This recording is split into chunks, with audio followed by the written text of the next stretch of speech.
Good morning, Navin. Good morning.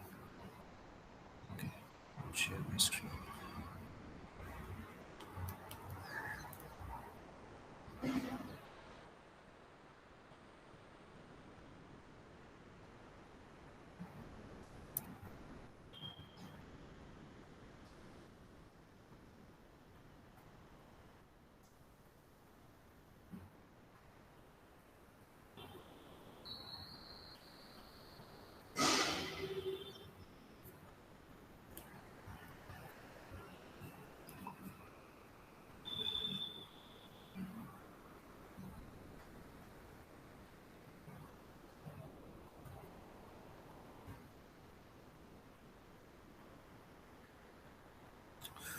It's taken so much of time today to connect because my laptop is very slow.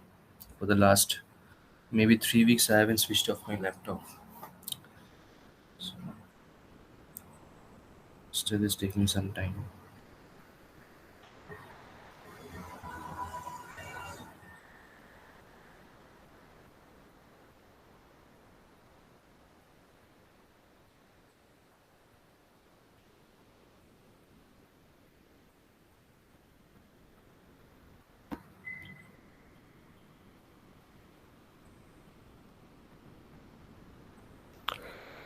Yeah, Rahul, before starting the session, Mhm. I just want to update you that I have installed this software into Hmm. multiple OS, but the error is same. Like at 42%, it is stopping installation. Anyhow, I'm using cloud also. I'm working there, Mhm. but I'm trying this tool to install into the PC, but I'm unable to do it. What is the log that you are seeing? DB2. Is it Yes, patient 2? yeah, Okay. that was the same log which I have given you before also. And Mm. I try to understand every all the places it's showing the same error every time. Oh. And given that all the permissions for the user, even though I can't do it. Now tell me something. Did you install IBM VPN before? Before I install that, the before we have 8.6. 8.6. Yeah, yeah, yeah. So did you uninstall the DB2 properly? Yeah, actually, I'm installing this one in other operating system. It's a new Okay. OS where I install. S- Even I work on server also. I Hmm. installed Microsoft Visual C++. Then after that, I installed this. Also, the error is same. At 42%, it is stopping. It should not happen Yeah. because at times it happens that some DB2 instance, if it's still there, old instance, then it doesn't allow to install again. Mhm. So there after, okay, installation has not happened at all. Okay. Yeah, not at all. Okay, do something. Can you please share that notepads? Okay, those Okay. logs you can Yeah, share yeah, with sure, me. sure, sure. Okay, We'll that's check good. once. All right, thank Okay.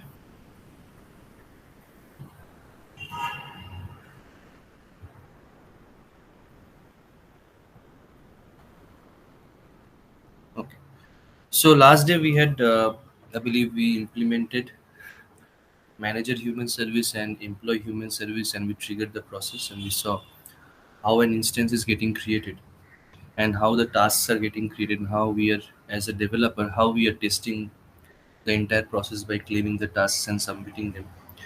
So today we are going to learn few more features uh, in the service layer, that is in the human service layer, because if we have to work on a complete BPM project, there are few things which we always have to implement on the coach level. There is validation, then there is something called data change, and we also have something called dynamic visibility. Last day we learned visibility, and today we are going to learn about dynamic visibility also. And tomorrow we are going to create a coach view, okay, a kind of layout, and we are going to implement that layout across all the human services, just to make sure that that we develop the UI only once. And using dynamic visibility, we are going to show few UI components to employee and hide few. Similarly, we'll do for the manager also. We're going to hide few, or we are going to make it read only, and few we're going to make it editable. So how to do this? We'll see that. tomorrow. But before that, we are going to learn what is dynamic visibility today. Okay, what happened?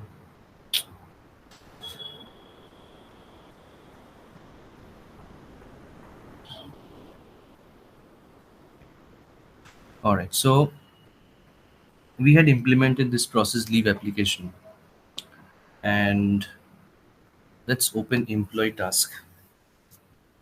So first, what we learn is validation.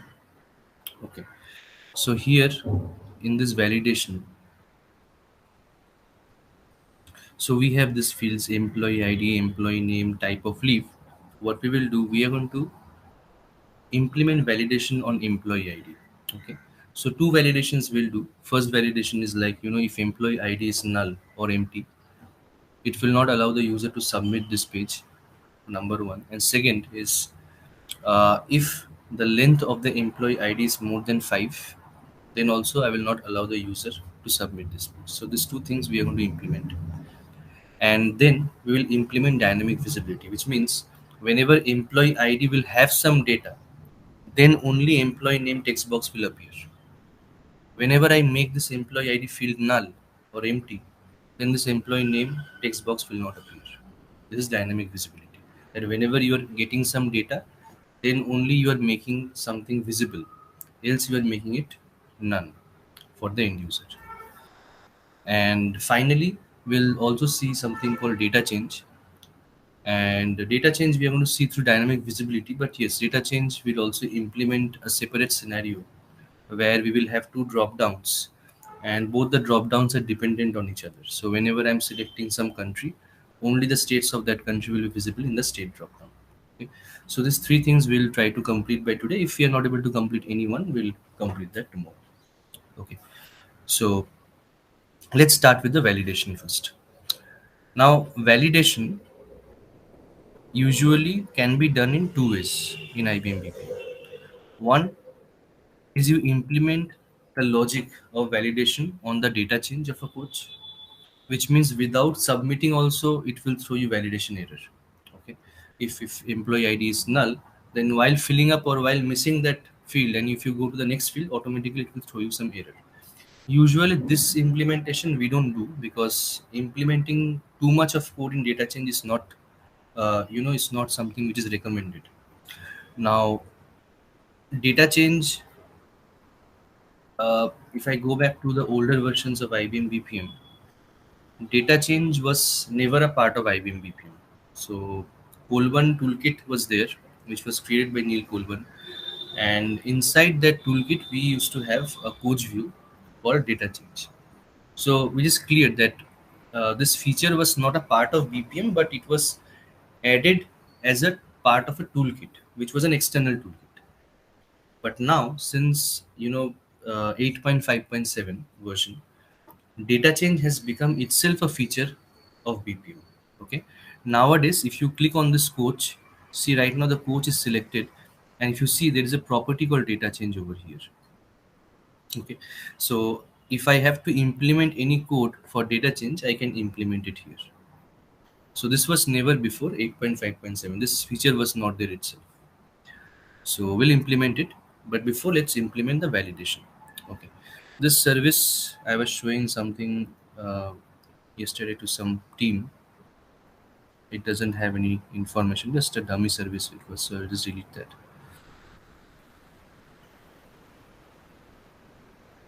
Okay, so first of all, like I said, whenever the user will submit the page, then only the validation will happen, which means after the user clicks on apply, then I have to implement my validation logic, which is clear that after the coach, I have to add a component over here, maybe a script, where I will write the logic for validation. Okay. Now, before I add that script and implement, I will create a parameter or a variable called validation success. This will be a Boolean variable. So basically, this is a kind of flag that I'm implementing, and whenever validation is successful, whenever employee ID will have some data, automatically what will happen? My validation success will become true. And if it doesn't have any data on null, if it is null, then in that case I'll make it as false. Okay.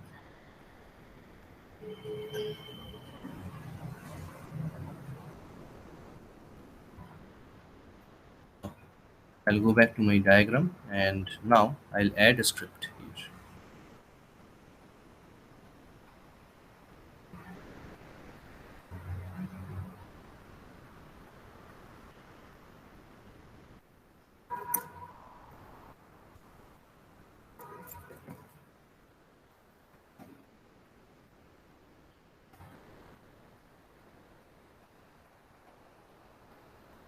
First, let us write the logic, then we'll see the design.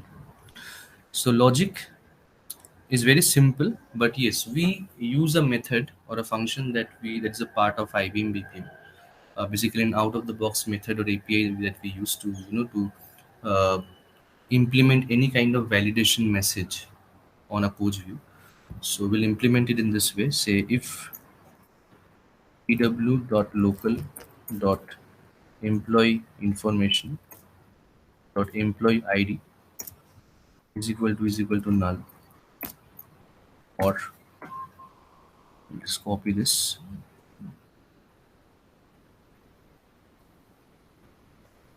is equal to empty, or is undefined.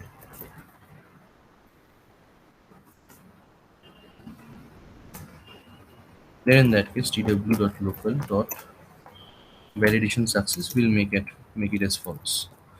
And now that logic. So tw.system.code validation dot add validation error. Now, in case if it is null or empty or undefined, in that case, I will add a validation error on what? On this variable. So this variable I'll copy and I'll paste it on the first parameter. So there are two parameters for this method. So the first parameter is on which variable you want to implement this validation error. So that has to be mentioned within double quotes. And then the second parameter is the message which you want to display in case if this employee ID is null, empty, or undefined. So I can just display, say, this field cannot be empty.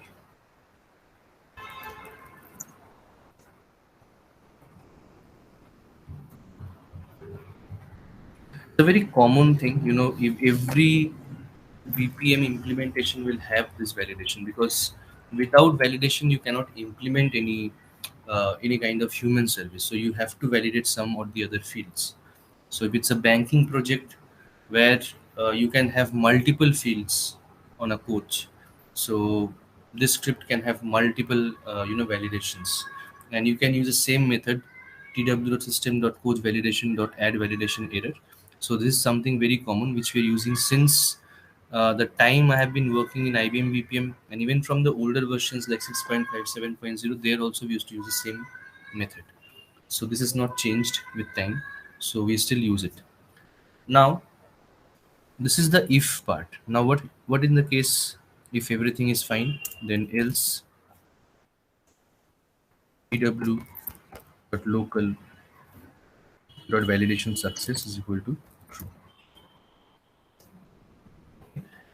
Now this is the logic. Any questions on the logic?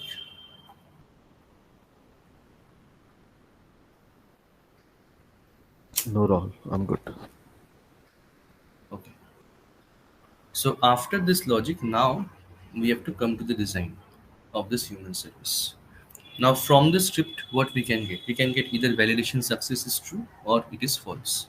Now if in case if validation success is true, then I will complete this human service.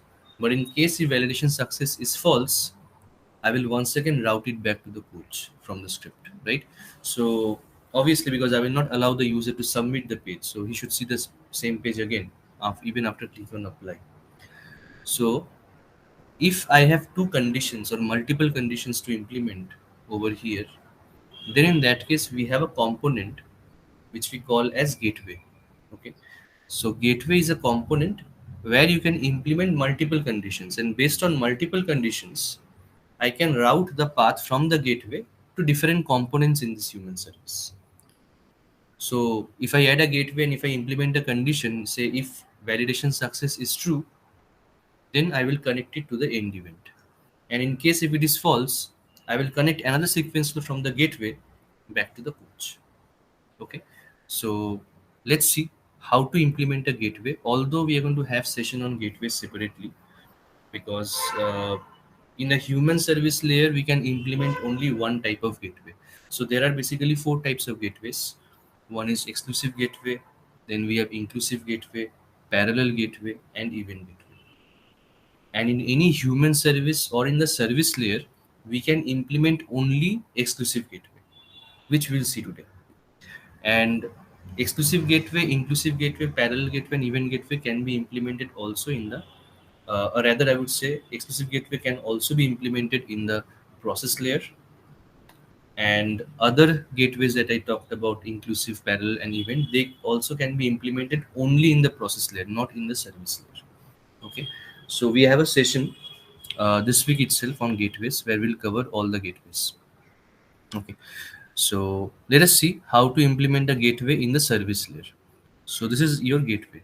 Okay, and like I said, you see, I am hovering my mouse on top of it and it says exclusive gateway, which is clear that in service layer we have only one type of gateway, that is exclusive gateway. In the process layer, you will see a drop down next to it where you will see multiple gateways are there. Okay, so let me drag it here. And first, we will implement the logic later on the gateway. First, what do we understand? Just the thing which we discussed, that I will connect my sequence to this gateway, and this gateway will decide on the basis of validation success parameter value whether to connect it to the, whether it will go to the end event or it will once again go back to the coach.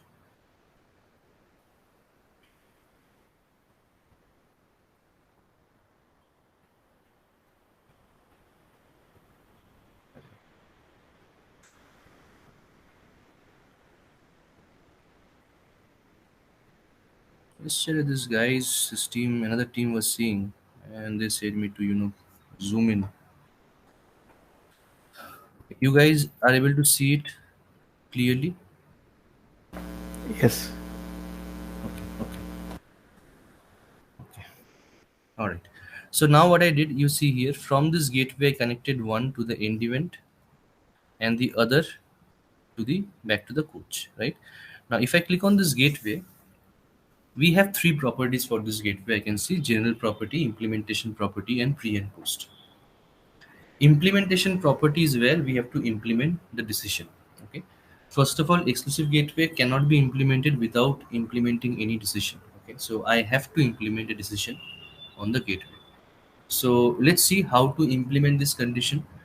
So we see the first thing, it says to coach, which means I have to write a condition over here that when, in which case it will go back to the coach. And what is the default flow? The default flow is to the end event. That is my default flow. So here when it will go back to the coach, simple, when tw dot local dot validation success equal to true. Okay. Either you can write this thing, whatever I've written with the equal sign, either you can write this thing here, or there is a set of operators that are available, so you can use it like this, equal to, and over here you can mention as true. Both can be implemented. Okay, now why specifically I showed you that here also you can write equal to true, because in case if there are multiple conditions which you have to implement for a path. Okay, there can be, say, I will go back to the coach only when my employee location is equal to India and validation success is true. So I have to use and operator, right? So in this, if I have to implement multiple conditions together, so in that case, I can write everything on the left hand side, and you can ignore the right hand side by just selecting here none. Okay. So we will see these implementations in the process layer where I will show you how to implement multiple conditions on the gateway. But this implementation will be very simple. Usually, whenever we are doing any kind of validation, we create a flag, and based on that flag, we route our path. Okay. So here we are going back to the coach whenever my validation success is my mistake, it's false, not true, right? So whenever it is false, then only I should go back to the page, right? Now let's see. Let me run this human service. I will keep the employee ID as null or empty, and I would click on apply. You see, it is not allowing me to submit this, and I can see the employee ID field is marked in red, right? So it's very easy for a user, for an end user to understand, okay, so something is wrong. Let me see what is wrong. So this field cannot be empty. Okay, so I have to add some data over here, then only it will allow me to submit. So now if I type EMP001 and if I click on apply, then it allowed me to submit this service. Okay, we are good till now. Whatever logic we have seen. Yeah. Okay, okay. Now we'll implement the second logic. That is, if employee ID list length is more than 5, then in that case again I will throw some validation error. And you can use the same variable. Okay, there is because anyways, see, say for example your validation, your employee ID is not null, right? Now validation success became true in that case. Then you come back to another logic, another validation logic, that if my employee ID dot list length is greater than say 6 or greater than 5, then in that case again you can make validation success as false. Okay, this way you can implement. So and you can use the same flag over and over again. Okay, so if pw dot local, copy this thing,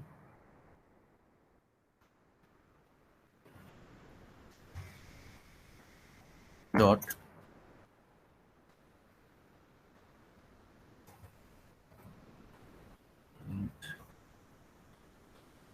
greater than 5, then I will make this validation success as false, and also I will throw some error.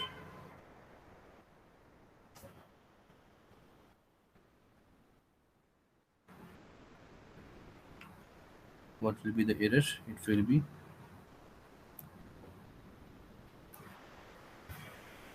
length cannot be more than 5.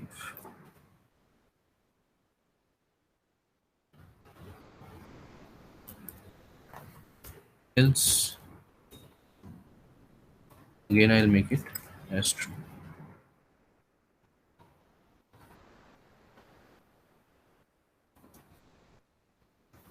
Okay, so here my condition is quite simple. So if my length is more than 5, if the employee ID length is more than 5, in that case I'm making validation success as false again, and I'm adding a validation message on employee ID saying that length cannot be more than 5.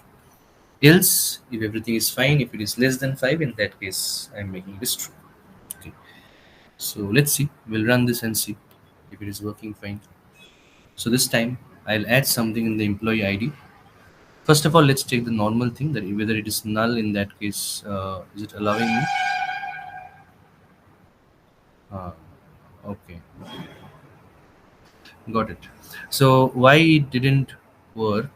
Because because it went to this condition again, and it make the validation success as true. Okay, let's do something. If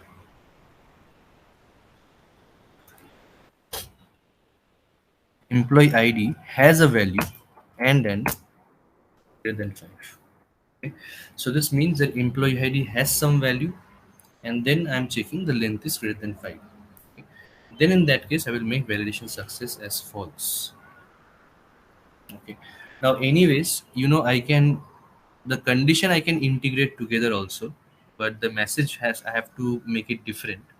That is the reason I'm keeping it in different blocks. Okay, otherwise if I have to check null and length, then I can do it together, but since I have to show two different messages, that is the reason I'm implementing two different blocks.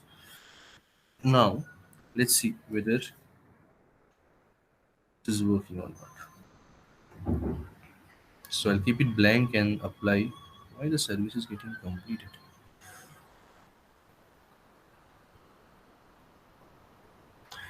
Let me check again. Null or name or undefined.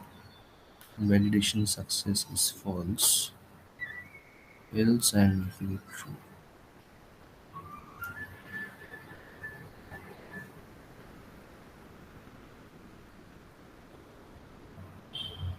Okay. Why don't I why don't I add this over here?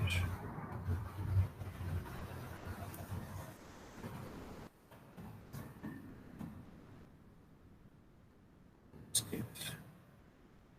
Employee ID has a value and employee length is greater than 5.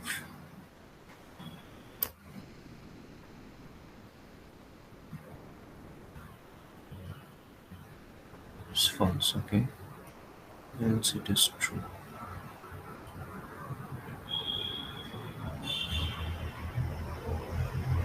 So we have three blocks: if, then we have if else if, and then we have else. Okay.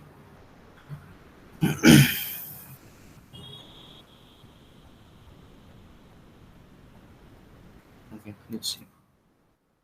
Let's debug. So details. Then we come to the coach. Then we are not adding any data. We are clicking on apply. What is the data we are is getting populated? So validation success is coming as empty. So right now it is on top of the script. Okay, we'll move ahead in the script. Validation success is coming as false now. Okay, so it should again go back to the coach. That's fine. Now let's see what we can see in the coach. The field cannot be empty. Okay, now I'll put some data, say EMP001. Now it is 6. So again, it should not allow me to submit. So I should again apply. Let us go forward. So validation success is again false. You can see here. Once again, the coach will open. Let's see what we have in the coach. Length cannot be more than 5. So now it is working. So we actually added those things using if else, and then again I added another block. So that was a mistake in the code. Okay, so here now it is working fine. Now you see length cannot be more than 5. Now again, if I remove everything and click on apply, and you see now, right now you see the token is moving forward and backward. Now the token is on top of validate employee ID. So if I click on step over, the code will get executed again, and now I see validation success is false. Again, it will go back to the coach, and now the validation is the field cannot be empty. Okay, so now it is working fine. So this is the right way to implement a validation logic. So definitely we can implement multiple logic on validation for multiple fields, but this way we have to do it. If else, especially if else we are using, because we are validating the same field, we are validating the same employee ID field as null, and again we are checking whether its length is more than 5 or less than 5. So that also we are checking. So in case if I'm now, say for example, now I have to implement the condition for employee name, I have to validate that employee name is not null or not empty. So in that case, again I have to write a separate block of if else for that. Okay. But yes, you can use the same parameter over and over again. So that is not a problem, right? So we are good. Any questions on this validation, on the code, on the way we implemented on exclusive gateway? No, Rahul. It's good. Okay. So since you guys are new in IBM BPM, anytime you develop anything, whether it's a service or a process or any kind of integration service or Ajax service that we are going to see in future, anything you implement, everything can be debugged. Okay. So it's not that we have to run and see every time, but using this debug button also, you can find out how the code is getting executed at each point. Okay, and most importantly, we can also see the data which is getting populated at each and every component in this particular human service, right? So this can be done in process also. This can be done in my services, the other service flows that we have. Okay, so validation we are good. Now we move to the next thing, that is data change. Okay. Rahul, I have a small query before moving Yes. to other. Yes. Can we check the format type also? Like the box should only accept numbers and alphabets Hmm. without special symbols. Everything. I mean, that is a condition. So based on the condition, you can implement the same way. The same way I implemented, the same way you have to implement. Similar one. Okay, Yes. okay. Thank you.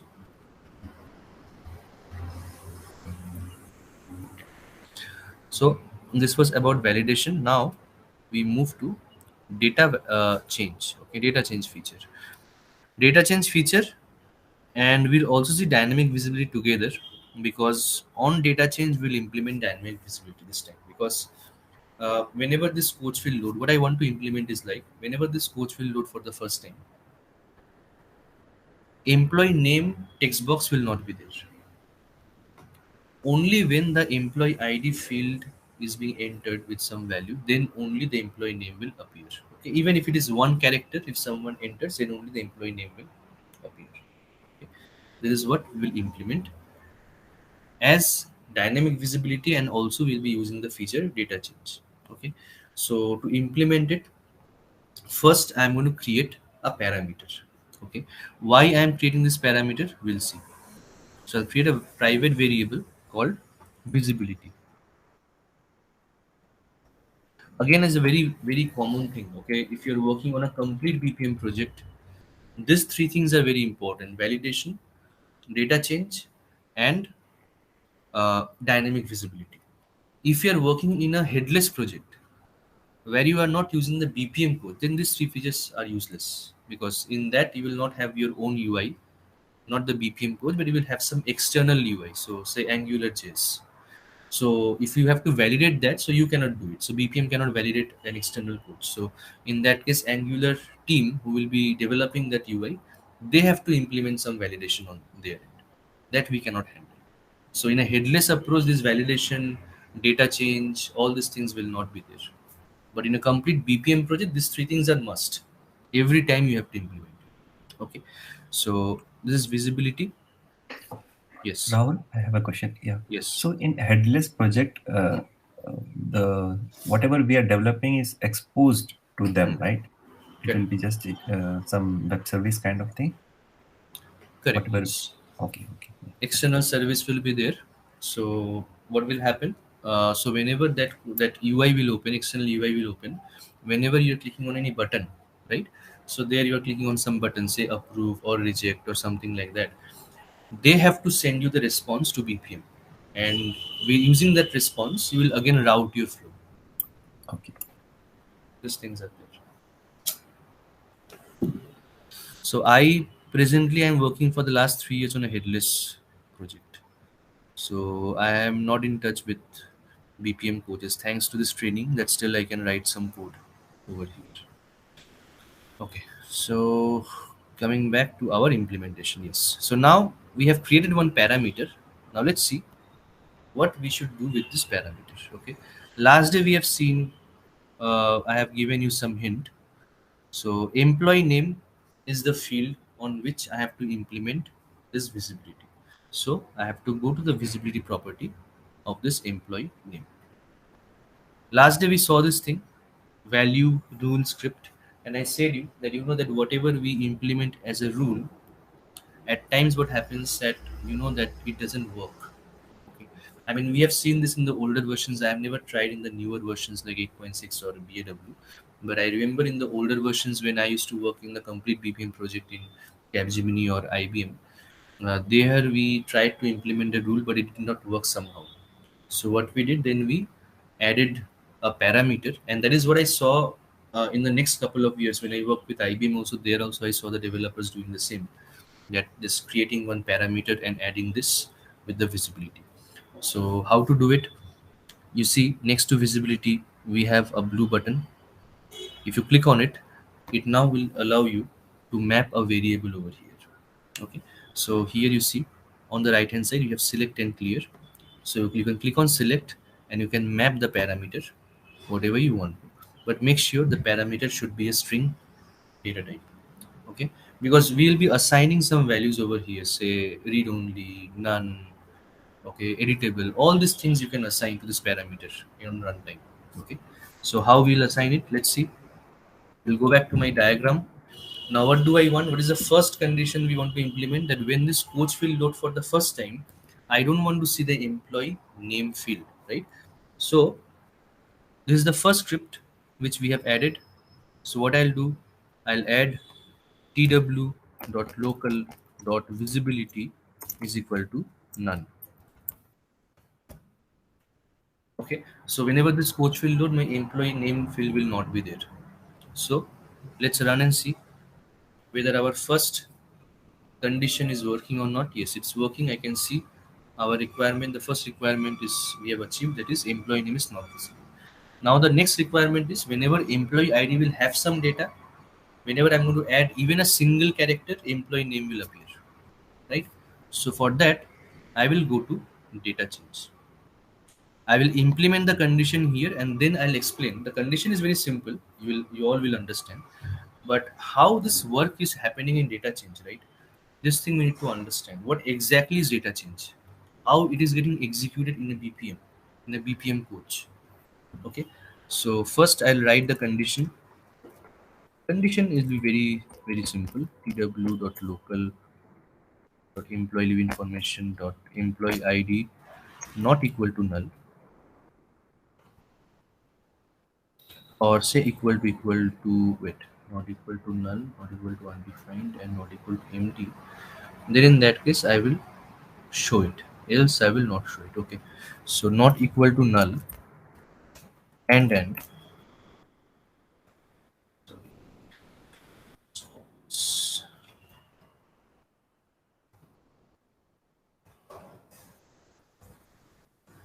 not equal to empty.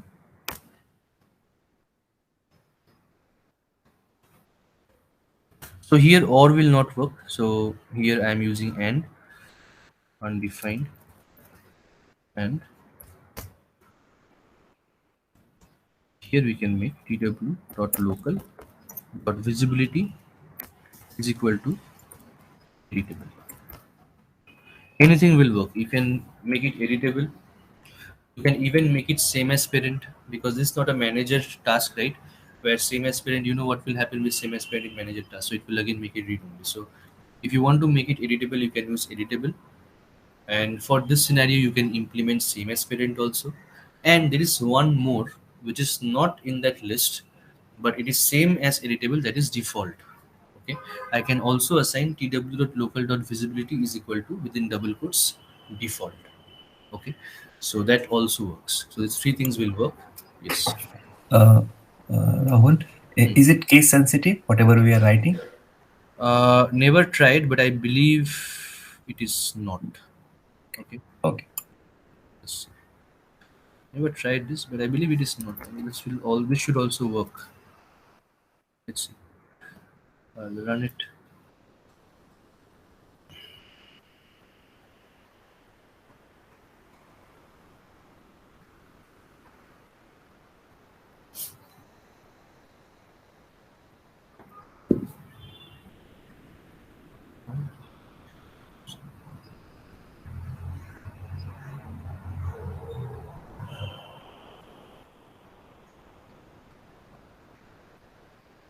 It is not case sensitive. Okay, so even with lowercase, it is working. Okay. So now we again come back to data change. So we have made it editable. Else, in case if it is null or empty or undefined, I will again make it as none.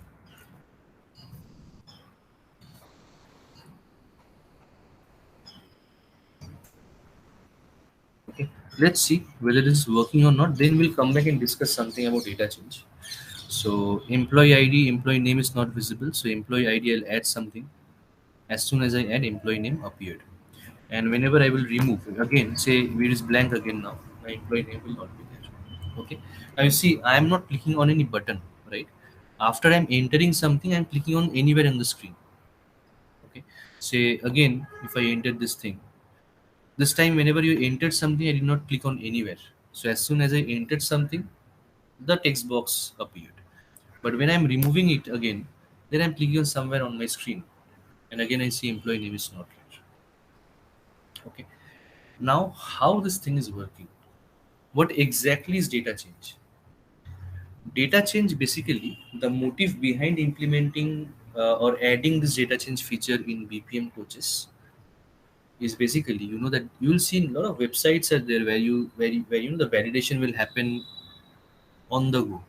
Without submitting the page, you are validating some field. Whatever logic we wrote for validation, remember on employee ID, that if it is not null, not empty, then in that case showing some I'm not showing some error. In case if it is null or undefined, in that case I'm showing some error message, some validation message. So this can be also be implemented in the data change.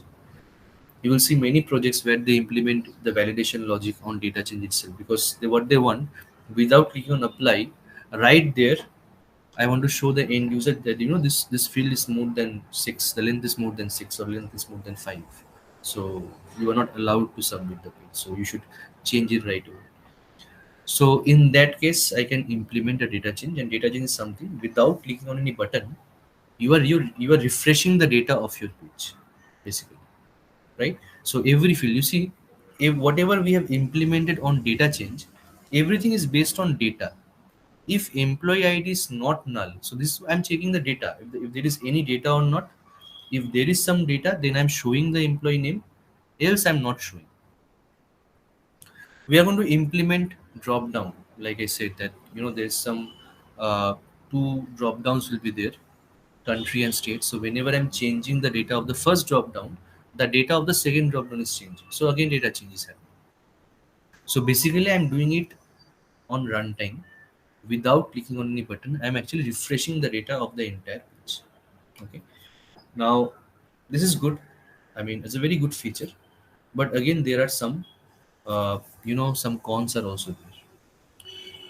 Cons are like, people, this is a very simple UI which we have developed, where we can see only like 5 to 6 fields are there. Usually in a complex project, you will see multiple coach views are there, multiple text boxes, drop downs, radio buttons, data tables, so a lot of things will be there. Now there is a tendency of developers to implement a lot of validation logic on data change. Okay. Now what happens due to that, since your coach will load every time, right? You are actually refreshing this coach without clicking on any button. You're refreshing the coach with data. Now, as a result, what will happen, every time you are changing the data, your coach is refreshing itself, which means it is again making an effort to display all the coach views again to you. Now you are not able to understand. You are thinking that only employee name is appearing. No, actually the whole entire coach is loading once again, and that is happening within fraction of seconds. So we can understand that. And the main reason behind is I have implemented this field on this change only on one field. If I had implemented on multiple coach views, then you could have seen the difference, that it is taking some time to load all the coach views. So that is the reason the best practice is data change is something where you implement a very simple condition, where you can implement a dynamic visibility like we are doing. But if there are multiple fields, and if you're validating all the fields in data change, that can cause a lot of problem to your coach, especially from the performance perspective. You will see your coach is taking a lot of time to load all the coach views. Okay. So try avoiding implementing too much of code in data change. Only whatever is required, that we will implement. Okay. For example, I gave you the example that we'll implement today, that is, list of countries and list of states. Now tell me something. Ideally, do you really think that this we should implement in data change? There are 191 countries all over the world, right? So is it really possible to implement a data change between two drop downs? We have to write so much of thing in the data change part. We have to populate those states of every country. It's not possible. So usually in this case what we will do, we implement an ajax service. So we'll have, say, date, we have country and states relation, we have created in some database table, and from there I can, I can implement two drop downs. I show the list of country in the first drop down, and whenever you select India, that becomes an input to my ajax service.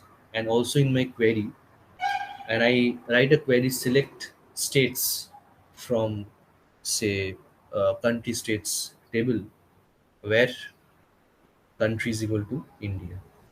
That way I can write a query and I can get all the states and I can show that in my states dropdown. Ideally we'll do that like that. Okay. But I'll give you one more scenario where you will not go to the database and check it. For example, a banking project where you have two drop downs, dependent drop downs. First drop down says type of loan. Okay.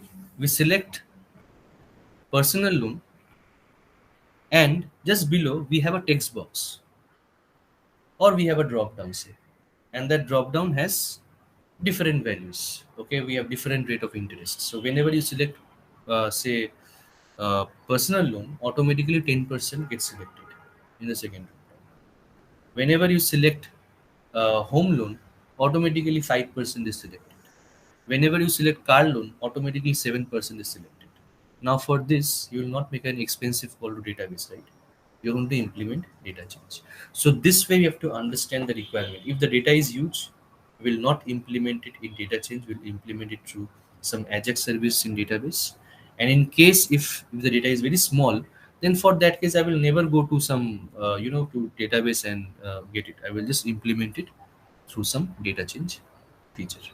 Okay, so let's see an example where I will implement data change on two drop downs. So we'll take country and states only, and let's see how can we implement it. Okay, I hope the requirement is clear, and let's implement it. So what I'll do, I'll create a separate human service.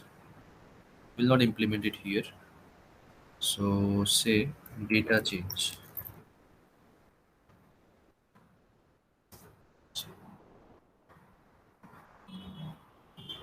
I click on finish. This would create this human service for me, and here I have the coach. And what I'll do, I'll just create few parameters first. So country, which will be a list of name value pair. If name value pair is not coming, enable the show all business objects below.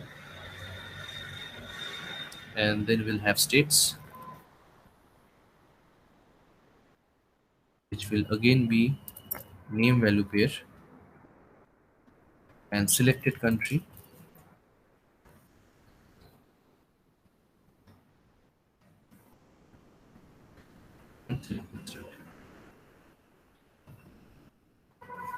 Okay, simple.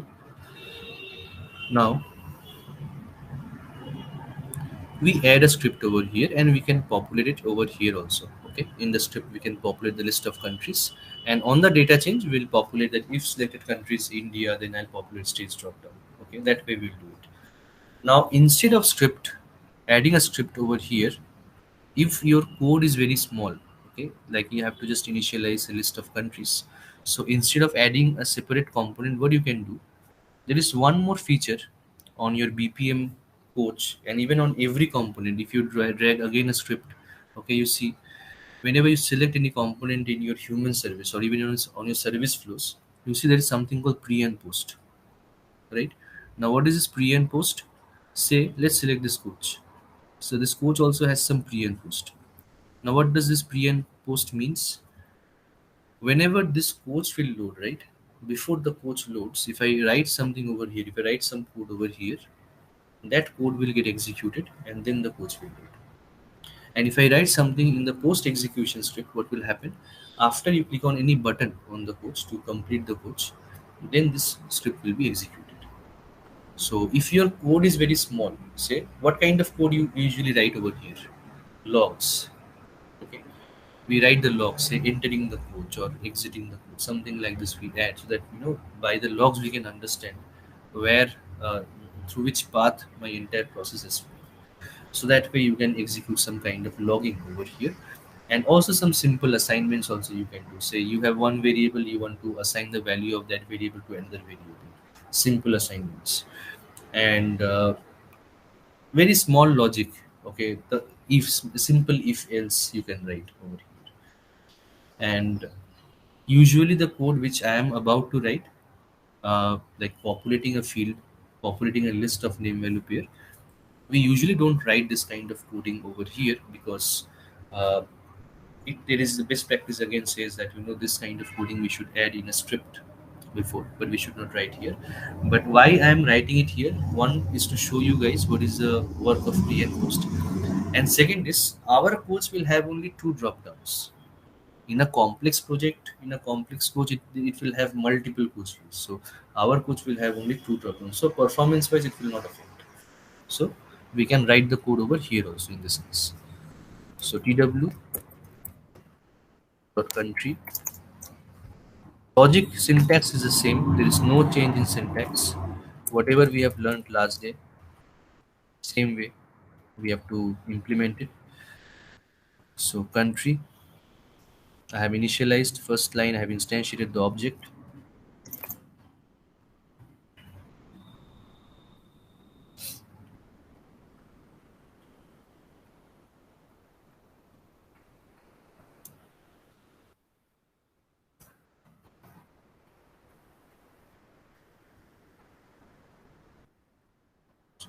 I'm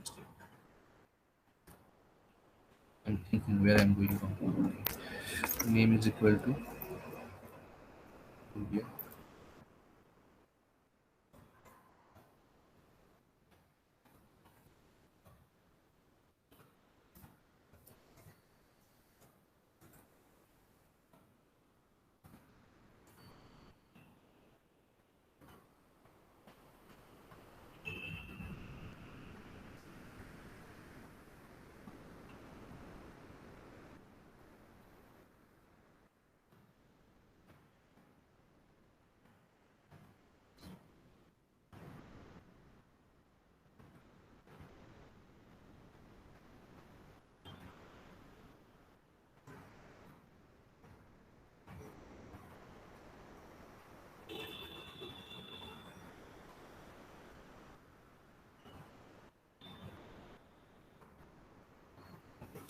And let's populate, and let me delete this line set script not required. Now I'll go back to my coach. We'll start with the default coach and I'll add two drop downs. Single select,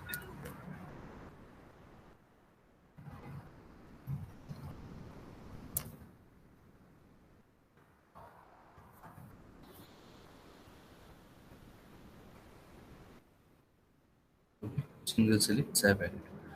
Now the first one, we need to do the mapping. So I'll change the label to country,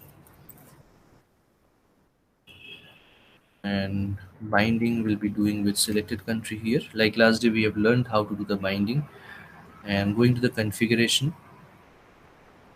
we have to go to the items.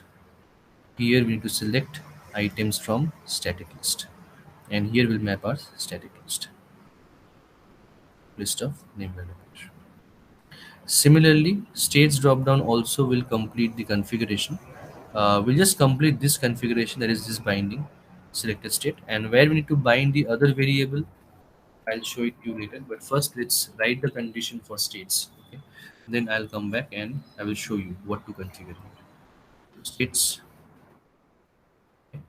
Let me run and see whether my country dropdown is getting populated or not. I can see it is getting populated. Okay, so now we'll implement states.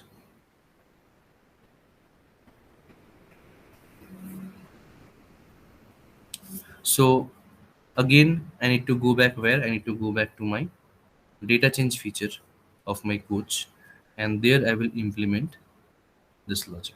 Okay, so here is my data change feature, and here I will implement my logic for states. So I'll write if pw.local dot selected country is equal to say India. I will populate states here for India. pw.local dot say states is equal to list. I'm initializing states.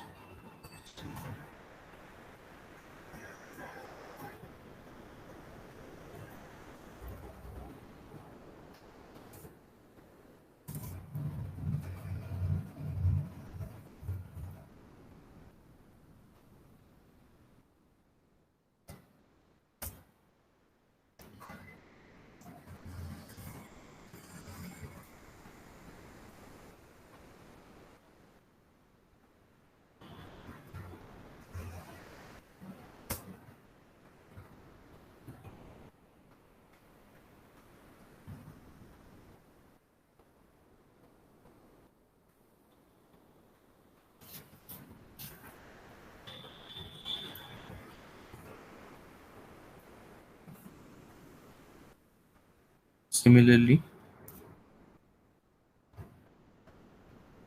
I'll do it for UAE now.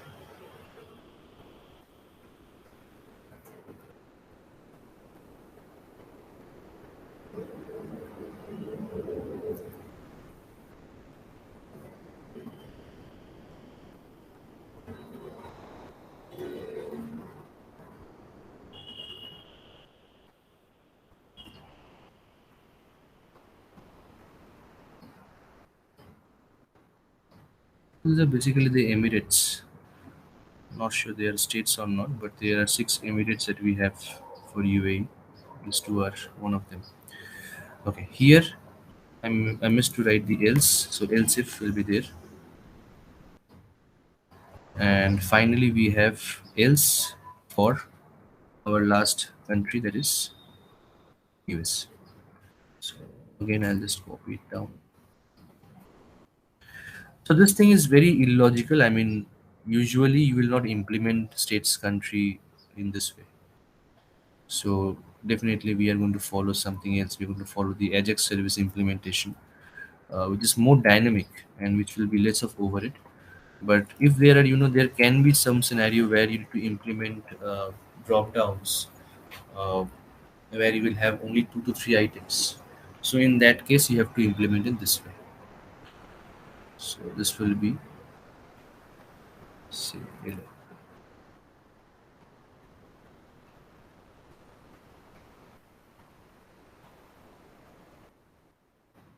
can be say.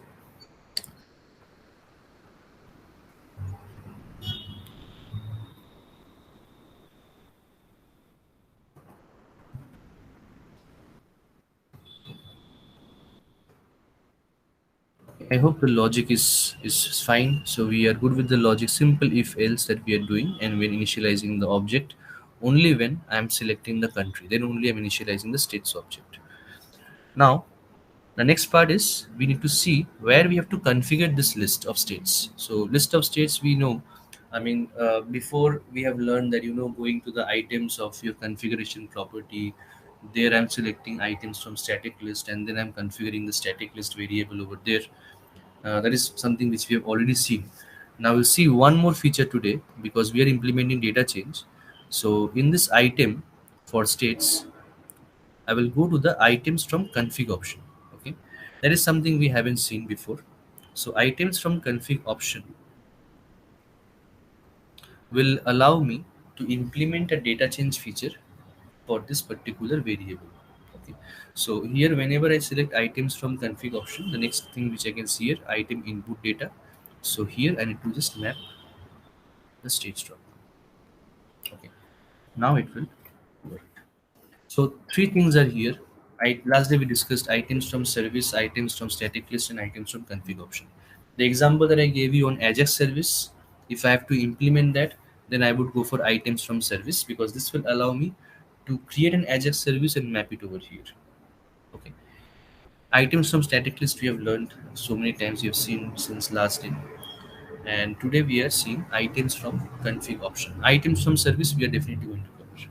So in our database session that time we are going to cover items from service. Okay. So now if I run this, our configuration and everything is done now. So if I run this now, it should work. So we have these three countries. So if I select India, then the states of India should be visible. If I select UAE, then states of UAE should be visible. If I select USA, then the states of USA should be visible. Okay, we are good with data change. Any questions? Rahul, this Yes. this is considered as item from config option, is it? Yes. This is For also a states. static one, right? This is a static list. Yeah, Oh, it is it's changing. It's changing. it's changing, but yes, it Yes. is a static list that I have prepared. Okay. Because it's changing, we are using item Hmm. from config. Okay. Hmm. Yes.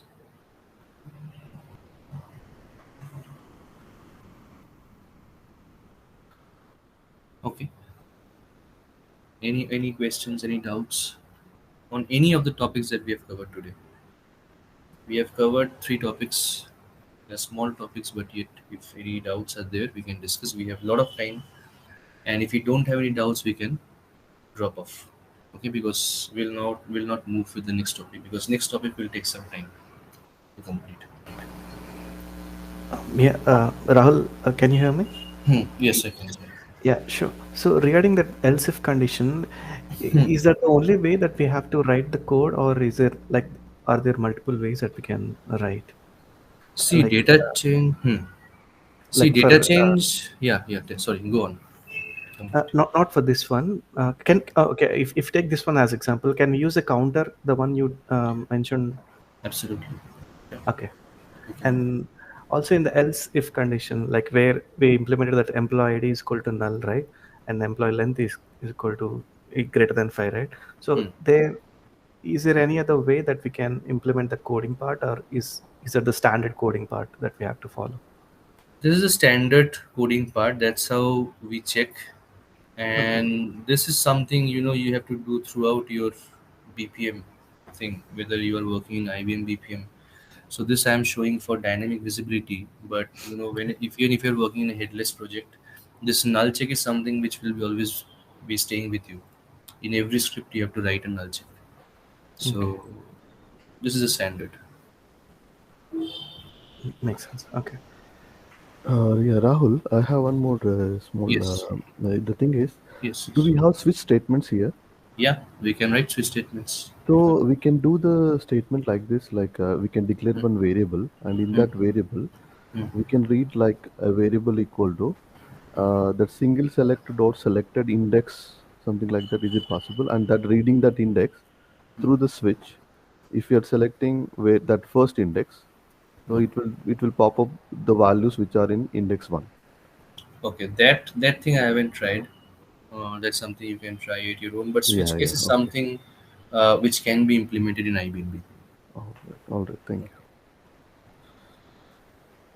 We have in my project we have so much logic on switch case because we have based on different. So it's an investment banking that we work on Morgan Stanley, and there are multiple types of requests that the customers create. So there are different request types, and based on the request types we create different types of workflows. So that request type has been created as a switch case. We have defined it as a switch case in our code. So switch case can be implemented. Okay. Thank you.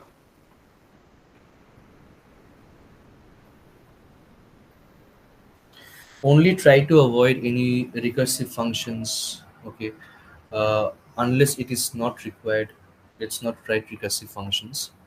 I will show you a few looping techniques. How we can recursively loop something. If you are good in gateways, even in gateways also you can do some looping. Say based on a counter you want to loop, right? So obviously for loops and these things we can definitely implement. But in case if there is a thing where you cannot implement a for loop, you are thinking to write some recursive function, then in that case it can be replaced with simple components in IBM. So I can loop in a way using the gateway, I can loop it. multiple times. So say here I'm incrementing the counter, it is checking here whether the counter is less than 5 or not. Then again it is going back, executing some code. Again it is coming back here. Again the counter is increasing. Again it is checking over here whether the counter is less than 6 or not. Again it is going back. So like this also we can loop.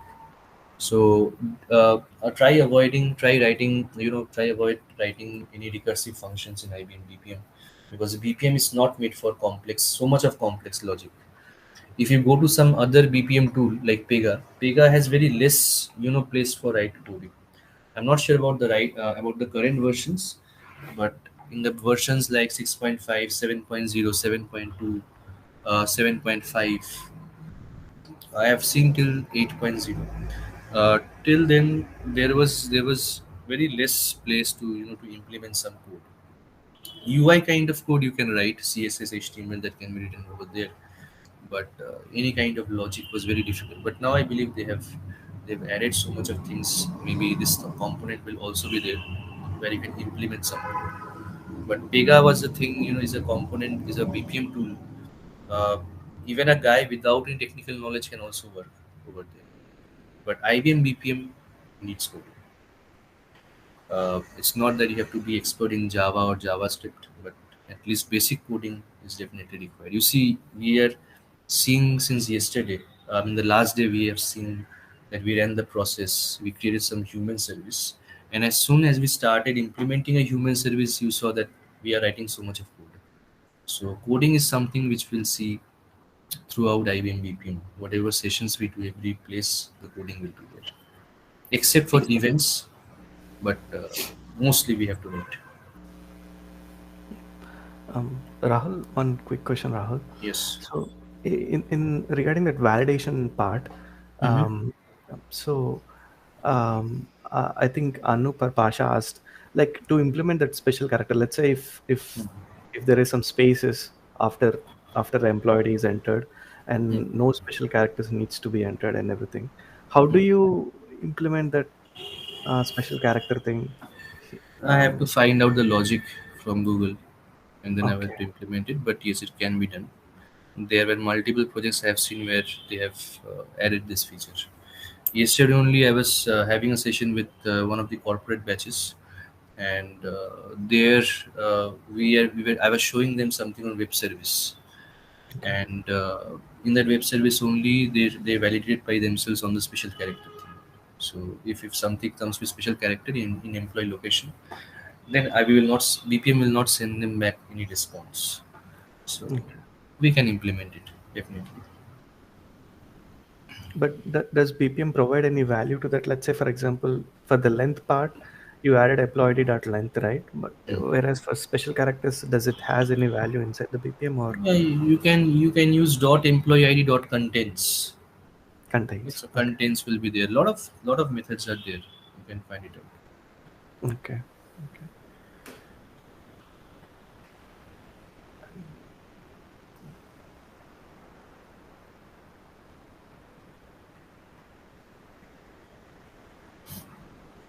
Okay. Any other queries, guys?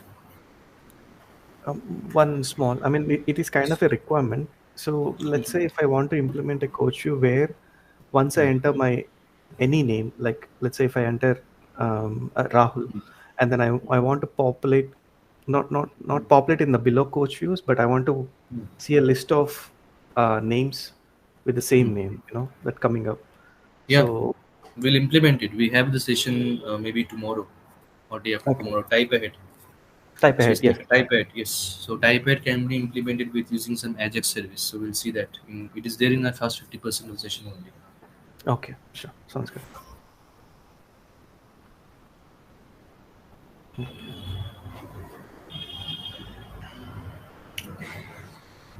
Any other queries, guys? I hope you guys are practicing whatever we have done till now in BW trial version at least. Yeah. Yeah. Yeah, Ram. Yeah. I have shared the tools with everyone last week, and I've shared few documents. So please go through them, and if you can install the IBM BPM. So how many of you have received the tools except Pasha? Pasha, I can understand there is some issue. Rest, Anup. Yeah. I received the tools, Yeah, but I didn't install yet. I'm using the Okay. IBM version, a cloud version as of now. I don't have Okay. very much memory in my Okay. laptop, so No yeah. problem. Same case with me also, Rahul. So I'm continuing with the cloud version. Jay. Yeah. Okay. No problem. Yeah, Uh, actually, Rahul, what I did, mm, in mm, my workplace, I have many computers. So what I have is I have Windows 8, Windows Server, and mm, even Windows 10. So everywhere I install, and the behavior of that application is similar. Everywhere it is stopping when it reaches to 42%. And after, like, you can say, mm, 15 to 20 minutes, then it was popping up with the same error. So today I will do one thing. I will send you all the logs what mm, I have, so that, and you please, if possible, mm. you can help me out there Yeah, sure. If in it the is next step. working, if it is not working with every system, which means something, I feel that while downloading something is missing every time. But I have downloaded from the file which you have sent to me. It's which is in your drive, Google Drive, through that only. Okay. This tool is being used by most of the participants. Okay, I will do one thing. I will download today once again, and I will try again today. Yeah. And you share the logs also. Let me also check if I Yeah, can sure, find sure, something. sure. Okay, sure. Thank you. Rahul, one question, Rahul. So, Yeah. um, while working on Hmm. headless BPM, right? Hmm. So you don't deal with the coaches or coaches or human services, right? Correct. You right. So do you still implement these validation and everything No. on from BPM or okay, No, like I said, just while implementing these things before, only I said that for a headless project, these things are useless okay, because everything will be done at their side, at the UI yeah, side. okay.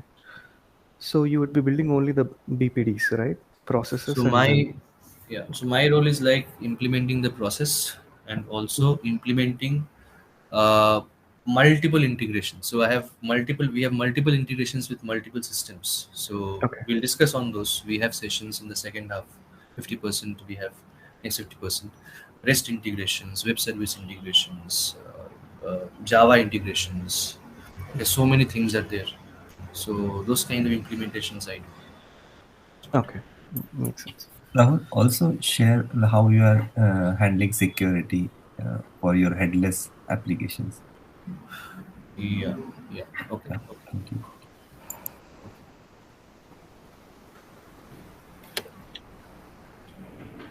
Okay. So, how much of experience mostly you guys have here?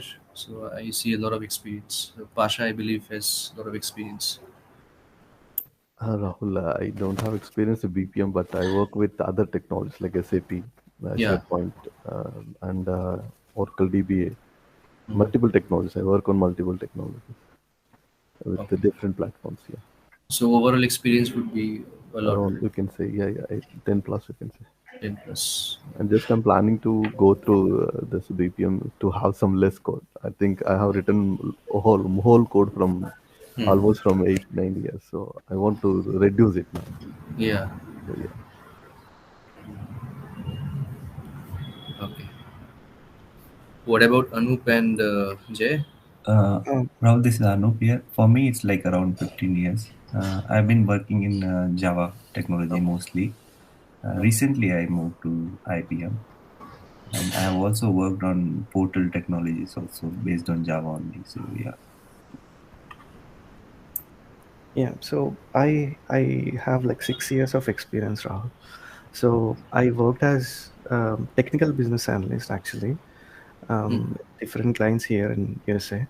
So I work closely with the BPM developers, and I also worked with Morgan Stanley actually. Oh, On okay. yeah, for like a few months only, for 4 months. So Okay. that's where I introduced to headless BPM project. Yeah. So their work portal is completely different. Different, yes. Yeah. Yeah. So yeah. So now I'm actually we have multiple BPM in our bank. So they're using Pega BPM, Camunda BPM, and IBM BAW.